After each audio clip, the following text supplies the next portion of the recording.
Hello friends, welcome to Indian study पर आपका स्वागत है। दोस्तों, आज की इस वीडियो में मैं आप लोगों के लिए UP triple S C PET के लिए इंपॉर्टेंट टेस्ट लेकर के आया हूं, जो कि आपके आने वाले एग्जाम के लिए बहुत ही ज़्यादा इंपॉर्टेंट है।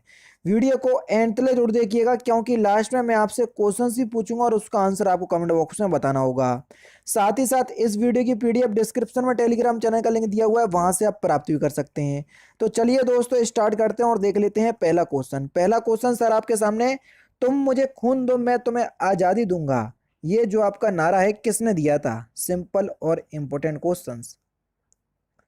तो सही आंसर हो जाएगा सर सुभाष चंद्र बोस ने। पहला ही ऑप्शन करेक्ट।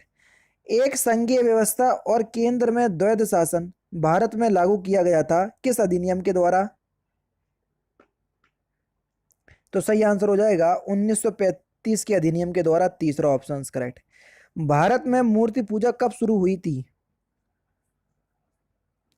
तो ये आर्यों के काल से पहले से ही शुरू हो गई थी। पहला ही ऑप्शन करेक्ट। किस शासक के द्वारा टका और जीतल नाम के सिक्के चलाए? तांबे का टका था और तांबे का टका था, और जीतल जो था वो था आपका, जीतल शायद तांबे का था और टका जो था वो चांदी का था, है ना। ये दो सिक्के थे।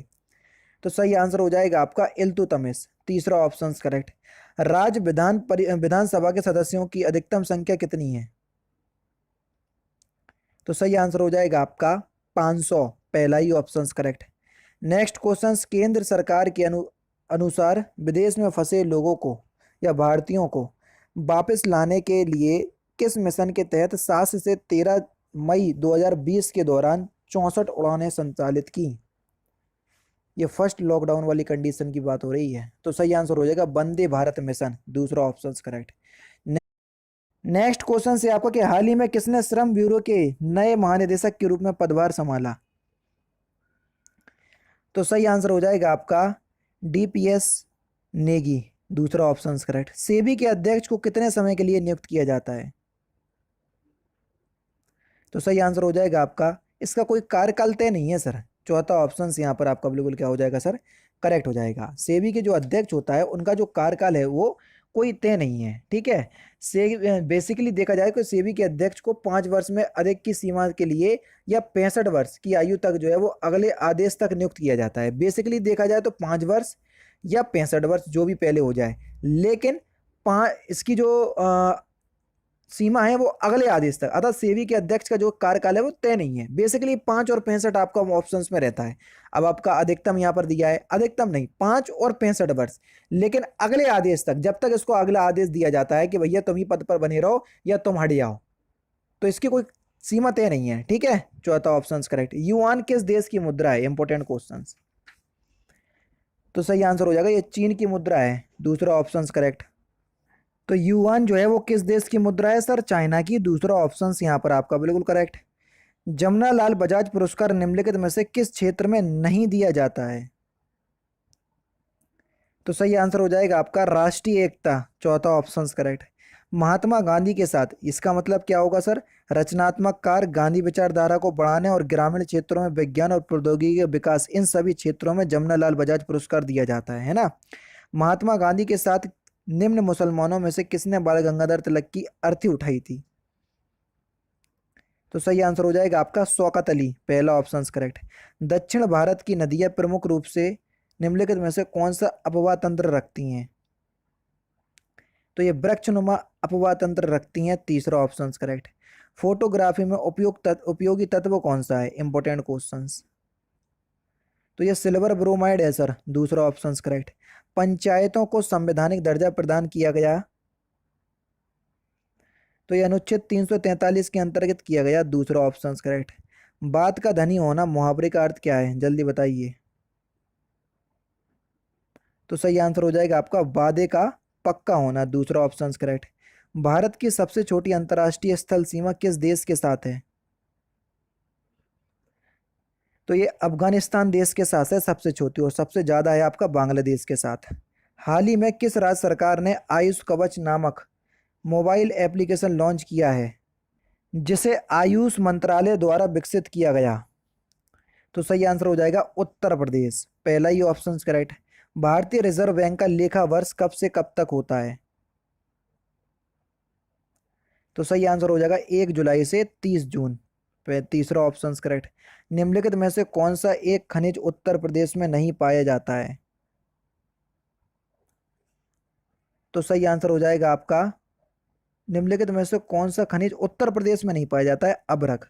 वही तो मैं कह रहा हूँ, क्योंकि भारत में तो सबसे ज्यादा अभ्रक ही पाया जाता है और सबसे ज्यादा झारखंड में होता है, लेकिन ये उत्तर प्रदेश में नहीं होता है ना। बायोटेक्नोलॉजी पार्क स्थित है कहाँ पर? सर ये लखनऊ में स्थित है, पहला ही ऑप्शन यहाँ पर आपका करेक्ट होगा। नेक्स्ट क्वेश्चन से आपका, पर्यावरण का संतुलन बनाए रखने के लिए वनार्थ वना वना अंतर्गत क्षेत्रफल होना चाहिए। वनों का कितना क्षेत्रफल होना चाहिए पर्यावरण का संतुलन बनाए रखने के लिए, ये आपसे पूछा गया है। सही आंसर हो जाएगा आपका 33%। और भारत में ऐसा नहीं है, मैं आपको बता दूं। भारत में उच्च न्यायालय का उद्घाटन किस तिथि में हुआ था? तो ये 28 जनवरी 1950 को हुआ था सर। ठीक है, दूसरा ऑप्शन बिल्कुल करेक्ट। निम्नलिखित में से कौन से शीतोष्ण घास के मैदान यूरेशिया में पाए जाते हैं? ये यूरोप और एशिया के मध्य का जो क्षेत्र है उसको यूरेशिया कहते हैं। तो सही आंसर हो जाएगा आपका स्टेपीज। बंगाल के विभाजन के समय बंगाल का लेफ्टिनेंट गवर्नर कौन था? तो सही आंसर हो जाएगा, बंगाल के विभाजन के समय लेफ्टिनेंट गवर्नर की बात कह रहे हैं, गवर्नर जनरल की बात नहीं कह रहे हैं। विभाजन के समय तो कर्जन था, लेकिन लेफ्टिनेंट गवर्नर जो था सर एंड्रूज फ्रेजर था। ठीक है, पहला ऑप्शन करेक्ट। मृगदाव यानी कि सारनाथ में बुद्ध द्वारा दिया गया प्रथम उपदेश निम्नलिखित में से किस नाम से जाना जाता है? तो सही आंसर आपका क्या होगा सर? धर्म चक्र परिवर्तन, पहला ही ऑप्शन करेक्ट। सॉरी, दूसरा। जब किसी पदार्थ का तापक्रम बढ़ता है तब उसके अणुओं की मध्य गतिज ऊर्जा के मान पर क्या प्रभाव पड़ता है? तो गतिज ऊर्जा का जो मान है वो बढ़ता है, पहला ऑप्शन करेक्ट। भारत में राष्ट्रीय आय की गणना करने के लिए आदर्श वर्ष क्या है?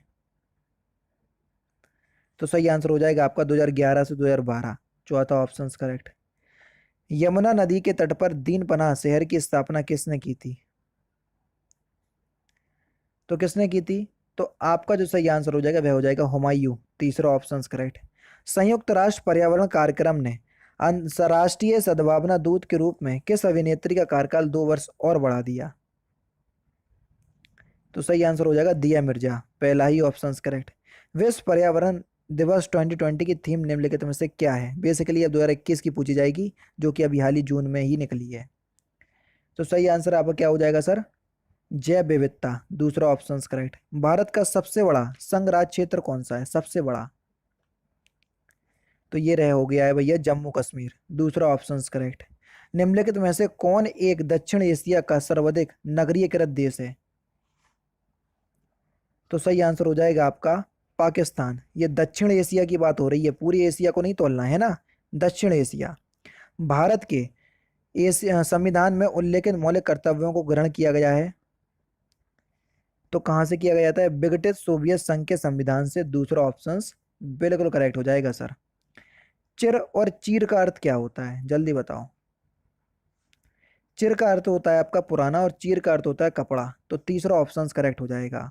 सोने के साथ कौन सी धातु मिलाई जाती है? तो सही आंसर हो जाएगा सर तांबा, दूसरा ऑप्शन करेक्ट। केंद्रीय मंत्रिमंडल ने पर्यावरण के क्षेत्र में सहयोग पर भारत और किस देश के बीच समझौते ज्ञापन को मंजूरी दे दी? तो सही आंसर हो जाएगा आपका भूटान, पहला ही ऑप्शन करेक्ट। हाल ही में किस राज्य सरकार ने पहला ऑनलाइन कचरा विनिमय कार्यक्रम शुरू किया? तो यही शुरू किया सर आंध्र प्रदेश ने, तीसरा option correct. Make in India कार्यक्रम भारतीय अर्थव्यवस्था के फिल इन द ब्लैंक्स में सुधार के लिए शुरू किया गया था, तो विनिर्माण क्षेत्र के सुधार में शुरू किया गया था। ठीक है, दूसरा ऑप्शन करेक्ट। निम्नलिखित में से कौन सा युग्म जो है वो सम्मिलित नहीं है, जल्दी बताओ। एस सी बोस ये इंडियन स्ट्रगल से जुड़े हुए थे, ठीक है। पॉवर्टी एंड सॉरी, इनने पुस्तक जो लिखी है poverty un in British rule of India, Dadabhai Naoroji की है, बिल्कुल ठीक है। इंडिया डिवाइडेंड जो है वो राजेंद्र प्रसाद की है, तो ये भी आपका ठीक है। India from Curzon to Nehru and after, ये फ्रैंक मोरिस की है, यही गलत है। तो यहाँ पर चौथा ऑप्शन जो है वो आपका बिल्कुल क्या हो जाएगा सर? करेक्ट हो जाएगा। ठीक है ना, तो इस बात को ध्यान रखना। India from Curzon to Nehru and after नामक पुस्तक के जो लेखक हैं दुर्गा दास हैं। कौन है? दुर्गा दास। वर्ष 2011 में निम्नलिखित में से किस राज्य में उच्चतम लिंगानुपात है 2011 की जनगणना के अनुसार? तो सही आंसर आपका क्या हो जाएगा? तमिलनाडु। पहला ही ऑप्शन करेक्ट।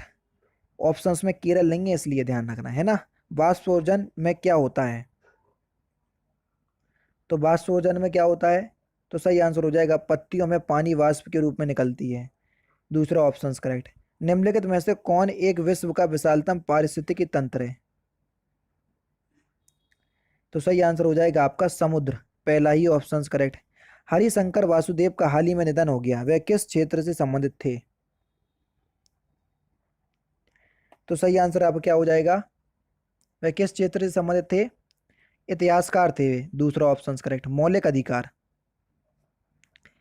तो मौलिक अधिकार जो है ये आपातकालीन स्थिति में निलंबित किए जा सकते हैं। चौथा ऑप्शन करेक्ट। रक्त समूह की खोज किसने की थी? तो रक्त समूह की जो खोज है ये कार्ल लैंडस्टीनर के द्वारा की गई थी। पहला ही ऑप्शन करेक्ट। वर्तनी की दृष्टि से निम्नलिखित में से अशुद्ध यानी कि गलत शब्द आपको बताना है। तो व्यंग जो है वो गलत लिखा हुआ है। दूसरा ही ऑप्शन यहाँ पर आपका बिल्कुल करेक्ट। भारत के संविधान में कल्याणकारी राज्य का आदर्श किसमें प्रतिष्ठापित है?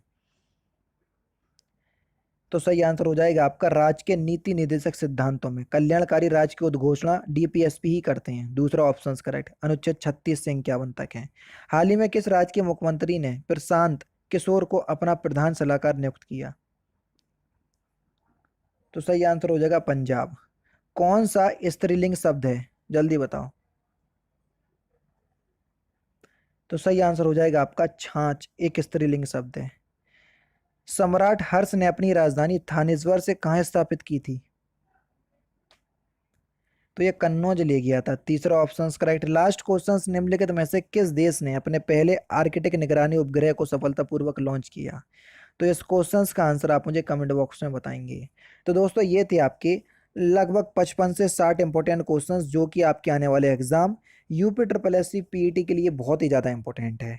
वीडियो अगर आपको अच्छी लग रही हो तो वीडियो अपने दोस्तों के साथ जरूर शेयर कीजिएगा। तो दोस्तों फिलहाल की वीडियो में सिर्फ इतना ही। अगर आपको वीडियो पसंद आए तो प्लीज़ दोस्तों वीडियो को लाइक कीजिए, शेयर कीजिए और साथ ही साथ हमारे चैनल को सब्सक्राइब करना ना भूलें, क्योंकि मैं रोजाना इसी तरह की वीडियोस आप लोगों के लिए लाता रहता हूँ। नमस्कार दोस्तों, जय हिंद, जय भारत।